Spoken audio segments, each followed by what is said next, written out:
இன்றைய திருப்பலி வாசகங்கள். பாஸ்கா 7ஆம் வாரம் செவ்வாய். முதல் வாசகம். ஆண்டவர் இயேசு எனக்கு கொடுத்த பணியை நிறைவேற்றி என் வாழ்க்கை ஓட்டத்தை முடிக்கிறேன். திருத்தூதர் பணிகள் நூலிலிருந்து வாசகம். அதிகாரம் 20, இறை வார்த்தைகள் 17 முதல் 27 முடிய.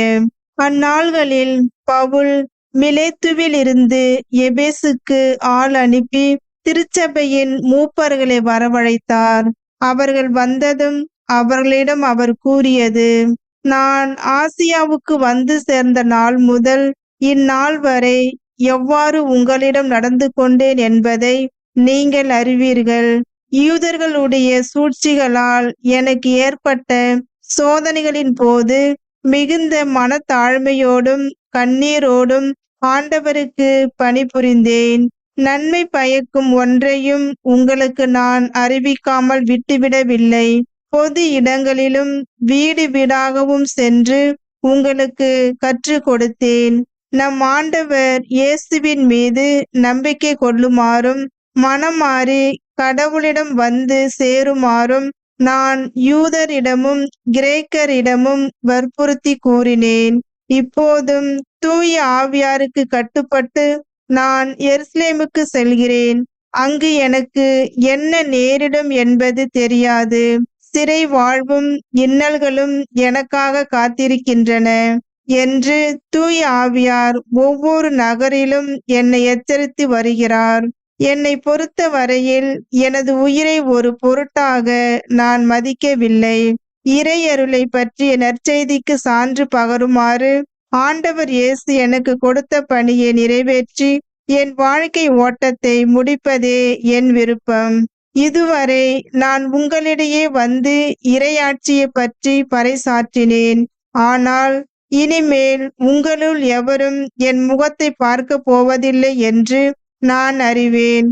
உங்களுள் எவரது அழிவுக்கும் நான் பொறுப்பாளி அல்ல என்று இன்று நான் உங்களிடம் தெரிவித்துக் கொள்கிறேன். கடவுளின் திட்டம் எதையும் நான் உங்களுக்கு அறிவிக்காமல் விட்டுவிடவில்லை. ஆண்டவரின் அருள்வாக்கு. இறைவனுக்கு நன்றி. பதிலுரை பாடல். திருப்பாடல் 68. வசனங்கள் 9, 10, 19 மற்றும் 20. பல்லவி. உலகில் உள்ள அரசர்களே, கடவுளை புகழ்ந்தேத்துங்கள். கடவுளே, உரிமையான நாட்டின் மீது மிகுதியாக மழை பொழிய செய்தீர். வறண்டு போன நிலத்தை மீண்டும் வளமாக்கினீர். உமக்குரிய உயிர்கள் அதில் தங்கியிருந்தன. கடவுளே, நீர் நல்லவர். எனவே ஒடுக்கப்பட்டோருக்கு மறுவாழ்வு அளித்தீர். பல்லவி. உலகில் உள்ள அரசர்களே, கடவுளை புகழ்ந்தேத்துங்கள். ஆண்டவர் போற்றி போற்றி. நாளும் நம்மை அவர் தாங்கிக் கொள்கின்றார். இறைவனே நம் மீட்பு. நம் இறைவனை மீட்பளிக்கும் கடவுள் நம் தலைவராகிய ஆண்டவர்தாம் இறப்பினின்று விடுதலை தர வல்லவர். பல்லவி. உலகில் உள்ள அரசர்களே, கடவுளை புகழ்ந்தேத்துங்கள். நற்செய்திக்கு முன் வாழ்த்தொலி. அல்லேலுயா அல்லேலுயா. உங்களோடு என்றும் இருக்கும்படி தந்தை மற்றொரு துணையாளரை உங்களுக்கு தருமாறு நான் தந்தையிடம் கேட்பேன். தந்தை அவரை உங்களுக்கு அருள்வார்.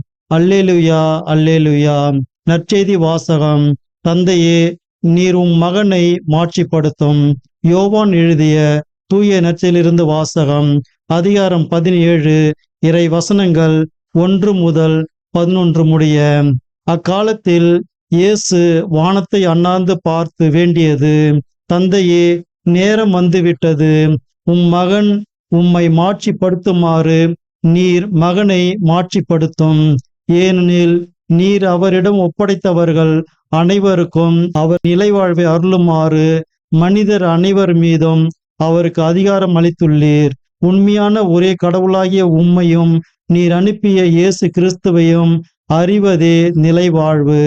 நான் செய்யுமாறு நீர் என்னிடம் ஒப்படைத்திருந்த வேலையை செய்து முடித்து நான் உம்மை உலகில் மாட்சிப்படுத்தினேன். தந்தையே, உலகம் தோன்றும் முன்பே நீர் என்னை மாட்சிப்படுத்தி உள்ளீர். இப்போது திருமுன் அதே மாட்சியை எனக்கு தந்துள்ளோம்.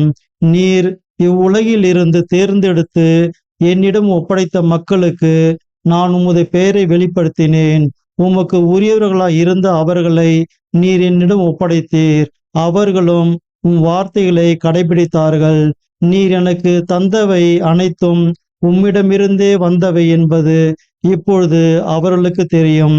ஏனெனில் நீர் என்னிடம் சொன்னவற்றையே நான் அவர்களிடமும் சொன்னேன். அவர்களும் அதை ஏற்றுக்கொண்டு நான் உம்மிடமிருந்து வந்தேன் என்பதை உண்மையில் அறிந்து கொண்டார்கள். நீரே என்னை அனுப்பினீர் என்பதையும் நம்பினார்கள்.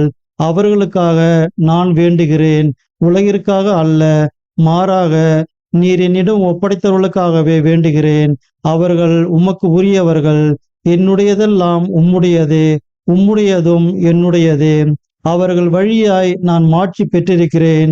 இனி நான் உலகில் இருக்கப் போவதில்லை, அவர்கள் உலகில் இருப்பார்கள். நான் உம்மிடம் வருகிறேன். ஆண்டவரின் அருள்வாக்கு. கிறிஸ்துவே உமக்கு புகழ்.